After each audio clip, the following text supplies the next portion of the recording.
आखिर ऐसी कौन सी वजह बनती है कि ट्रैफिक वार्डन क्या एक आम शहरी को कन्विंस नहीं कर पाता, उसको समझा नहीं पाता कि वो क्या कर रहा है, या फिर एक शहरी के पास ये एजुकेशन ही नहीं है कि उसने ट्रैफिक रूल्स को कैसे फॉलो करना है? जी आपने ठीक कहा, लेकिन मैं इससे पूरी तरह एग्री नहीं करता, क्योंकि बहुत ओकेजनली कुछ वाक़यात होते हैं किसी जगह पर जहाँ पर टेम्परामेंट के इशू है। हमारा ट्रैफिक वार्डन, हमारा कंसेप्ट क्लियर है कि हम रोड यूजर्स की सहूलत के लिए सड़कों पर खड़े हैं।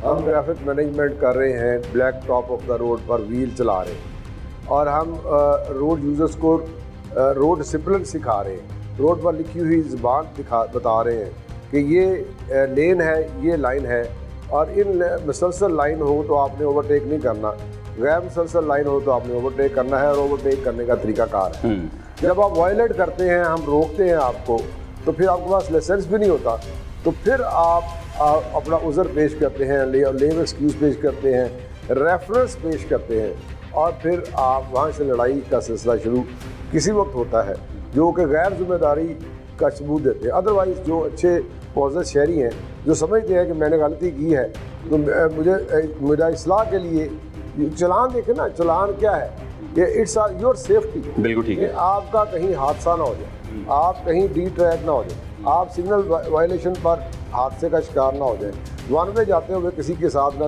लग जाए। तो ये जो भी हम ट्रैफिक मैनेजमेंट जो कर रहे होते हैं, वो इनकी सहूलत के लिए और सेफ्टी के लिए, उनकी सेफ्टी होती है कि पब्लिक किसी तरीके से घर बाहिफाजत पहुंच जाए। अच्छा, रमज़ान में ये सबसे ज़्यादा देखने में आया है कि जिस वक्त रोज़ा खुलने वाला होता है, लोगों के दफातर से बहुत तब छुट्टी होती है, 5 बजे के वक्त छुट्टी होती है, तो कोशिश होती है कि जल्द से जल्द घर चले जाएँ। उस वक्त आपके सिग्नल्स बंद होते हैं और ट्रैफिक वार्डन सड़क पर 1 या 2 दिखाई दे रहे होते हैं। उस वक्त हादसा भी नज़र आए हमें लाहौर में, और उस वक्त रश भी बहुत ज़्यादा नजर आया। क्या ट्रैफिक वार्डन उसे कंट्रोल नहीं कर पाते हैं, क्या हम ये समझें?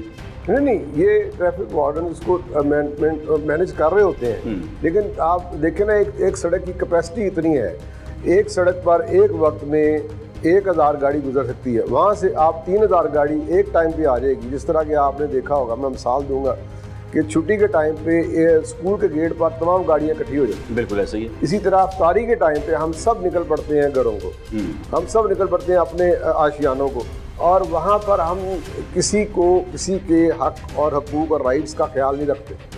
देखिए ना, कवानीन बनाए गए हैं, डिसिप्लिन बनाया गया है कि अगर रेड है, अगर आपको वो रोक रहा है रेड पर, तो आपको रुक जाना चाहिए। अगर वो हाथ के इशारे से रुक रहा है तो रुक जाना चाहिए। बिल्कुल रुक जाना चाहिए। हम चाह रहे होते हैं कि हम किसी की इज्जत ना करें, हम इसके राइट्स को करके सल्ब करके हम गुजर जाए। बिल्कुल ठीक है। उस पर फिर हमारा वार्डन जो है बहुत सारे लोगों को मैनेज कर रहा होता है, जिसमें कल भी एक हमारी सिक्योरिटी मूवमेंट के दौरान FC कॉलेज के पास तो बंदे को रोका है उसने कि सिक्योरिटी मूवमेंट गुजर जाए, तो वो उसके गले पड़ गए।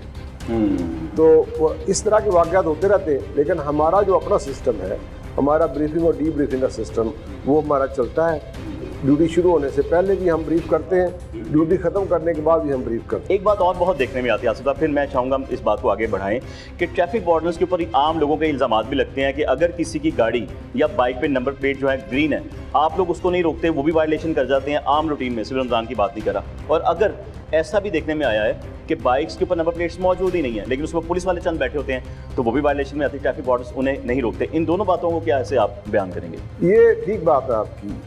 हम इसको ओवरलुक कर जाते हैं कई दफ़ा, और इस अतमाद में भी कर जाते हैं कि ये यूनिफॉर्म में है और इसने कहीं कोई रेड करने के लिए शायद उतारी हुई हो, या उसने हुलिया चेंज करने के लिए उतारी हो। तो there is provision in the law कि अगर आप कहीं एमरजेंसी में है और आपने कहीं रेड वगैरह या कोई क्राइम डिटेक्शन के लिए जाना है, तो आपने आईडी हाइड करनी है, वो कर सकते हैं। हाँ, वेयर एज बहुत सारे लोग ऐसे हैं जो कि गैर नमूना नंबर प्लेट लगाए जा रहे होते हैं। किसी ने ग्रीन लगाई हुई है, किसी ने पुलिस रंग की लगाई हुई है। उनमें से हम कोशिश करते हैं ऑफ एंड ऑन रोकते रहें, सबको नहीं रोकते। और जिसको फिर जिस तरह अभी रिसेंटली आज ही का वाक़या है, गंगाराम पे हमारे एक अरफान वार्डन ने एक ग्रीन नंबर प्लेट की मोटरसाइकिल को रोका, उससे पूछा हाँ भी किस मैक ने किया, तो वो लैन से काम ले रहा था, तो वो कहता है मैं आपको वहाँ से अपना आईडी लेके आता हूँ, आपको दिखाता हूँ। तो गायब हो गया, वो हमने सिस्टम में डाली है CRO के, तो वो चोरी की निकली है।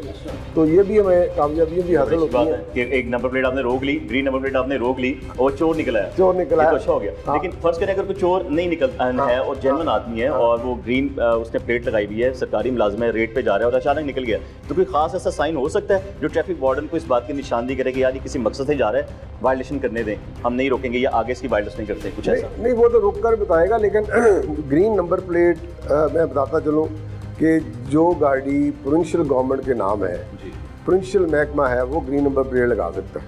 जो फेडरल के महकमे हैं वो दूसरी नंबर प्लेट लगाते हैं काले रंग की। और ये जो गाड़ी मेरी है वो मैं सरकारी मुलाजिम हूँ, मैं अपनी गाड़ी पर ग्रीन नंबर प्लेट नहीं लगा सकता।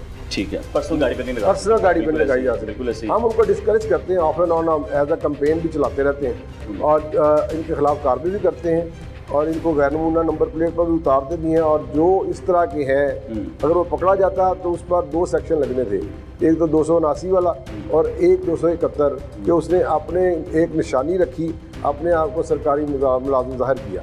तो हम ये करते रहते हैं। इस तरीके से वो इंसान की पहचान हो जाती है। गुफ्तगू बड़ी लंबी हो जाएगी, मैं जाना चाहता हूँ फील्ड में, क्योंकि मैंने 2-3 बातें आप लोगों के हवाले से सुनी। मैंने कहा क्योंकि आप फील्ड में जाकर उस पर डिस्कस किया था कि एक तो आपको गदागरों की रिस्पॉन्सिबिलिटी भी सौंपी गई है कि गदागरों को आपने पकड़ना है, दूसरा इंक्रोचमेंट को लेकर बड़ी मेन बातें आपके सामने आती हैं, और तीसरा ट्रैफिक वार्डन्स जो हैं रोज़ा सड़कों पे खोलते हैं, वो कैसे खोलते हैं, ये तीनों बातें मैं चाहूँगा मैं लोकेशन पे जाके आपसे करूँ, क्या ख्याल है? जी बिल्कुल, चलते हैं सर, फिर निकलते हैं, अपने दफ्तर जुड़ते हैं। आए सर, आए। बिस्मिल्लाह, आए सर। लीजिए, अभी हम लोग फील्ड में निकल रहे हैं। आसिफ साहब गाड़ी में बैठेंगे अपनी और हम भी इनके साथ ही गाड़ी में मौजूद होंगे ताकि कन्वर्सेशन चलती रहे हम लोगों को। ट्रैफिक वार्डन्स को जो डिस्ट्रीब्यूट करनी है इन्होंने अफ्तारी, ये उसकी तैयारी की जा रही है। आसिफ साहब हमारे साथ आगे मौजूद हैं, अरशद पीछे उनके ऑपरेटर मौजूद हैं। गाय बगाए अपडेट लेते रहते हैं कि जी अफ्तारी तैयार हो चुकी है, कहाँ तक पहुँचाई गई है, क्योंकि सुबह से बेचारे खड़े होते हैं, प्यासे हैं, भूखे हैं, आपके लिए खड़े हैं, इतना बनता है। और मैं तो ये भी यहाँ मैसेज देना चाहूँगा कि अगर आप समझते हैं ना कि ये हमारे जो मुहाफिज हैं ये रोड्स पे मौजूद हैं, आपके लिए मौजूद हैं, हमारे लिए मौजूद है, अगर हो सके तो जहाँ अपने लिए इफ्तारी करने जाते हैं वहाँ बड़ी मोहब्बत से इनके लिए भी इफ्तारी ले लें। आप यकीन करें बहुत प्यार मिलेगा आपको। गदागर अक्सर हमें पुल के नीचे नज़र आते हैं, भी आपके ऑफिस के बाहर भी मौजूद थे, या आपने देखें तादाद की बहुत ज़्यादा होती है। ये मांगने वाले भी हैं या कि सिर्फ मांगने वाले हैं या कोई और सिलसिला भी है? ये इट लुक्स लाइक जिप्सीज, और ये ट्रैवल करते हैं मुख्तलिफ इलाकों से, इधर आ जाते हैं और आकर यहाँ पर दरों में बैठ जाते हैं अनचेक्ड। और यहाँ से मुझे लगता है कि ये इनकी पनाह गाहें ख़त्म होनी चाहिए और जो प्रॉपर जगह बनी हुई है वहाँ इनको शिफ्ट होना चाहिए। ये ओपनली अनचेक्ड है, बिल्कुल ठीक और यहाँ से वो बुराई का सिलसिला आगाज होगा। इनके यकीन शनाख्ती कार्ड भी नहीं होंगे, कुछ भी नहीं इनके पास, पुलिस वाले भी इन्हें चेक नहीं करते होंगे, जैसे हमने कहा अनचेक्ड हैं, अनचेक्ड नहीं है कौन है। और जब हमारे वहाँ पर प्रोटेक्टेड हाउस बने हुए हैं, वो जो मोहब्बत चाइल्ड प्रोटेक्शन वाले हैं, तो उनमें रिहेबिलिटेशन वालों में इनको डालें, वहाँ पर इनको रखें और उसके बाद इनको अपने इलाकों में भिजवा दें। इनमें 2 तरह के लोग हो सकते हैं ना आसिफ साहब, मुझे लगता है। एक तो गदागर जिन्हें आजकल आप लोग पकड़ रहे हैं कि कारोबार करने के लिए भी बाहर आ जाते हैं, लाहौर शहर में आ जाते हैं, मुख्तलिफ इदारों में, इलाकों से, जैसे आपने कहा। और दूसरी जगह मुझे ये भी लगता है कि शायद जो इनके जवान लड़के हैं वो डकैती और चोरी में भी इन्वॉल्व होंगे। जी डेफिनेटली, जो काम कोई नहीं है तो वो ये किंची रिक्शा लेकर निकलते हैं और उस रूप में मांगते हैं, चीज़ें उठाते हैं, जो बाहर घर के चीज़ें उतारते हैं, गाड़ियों के कप्स निकालते हैं, गाड़ियों में से चोरी करते हैं। तो ये एक जुर्म का सिलसिला शुरू हो सकता है। आपके ख्याल में ये रिस्पॉन्सिबिलिटी किसकी बनती है आपके बाद? आप क्या किसी को आगाह कर सकते हैं, किसी महकमे को? ये किस महकमे ने इसको हटाना है, आप क्या समझते हैं? मेरा ख्याल है ये जो चाइल्ड प्रोटेक्शन वाले और रिहेबिलिटेशन वाले जो महकमे बने हुए हैं, उनको चाहिए कि इनको यहाँ से ले जाएं और वहाँ पर रखें। अभी हम लोग किस तरफ जा रहे हैं, क्योंकि मैं जाऊँगा हम गदागर वाली साइड पे भी जाएं, लेकिन अभी हम किस तरफ जा रहे हैं? अभी हम गुजर रहे हैं मेन बुलेवार्ड से और लिबर्टी। हम देखेंगे कि वहाँ पर डिस्ट्रीब्यूशन, जो अफ्तारी की जो चीज़ें हैं वो डिस्ट्रीब्यूट हो रही हैं।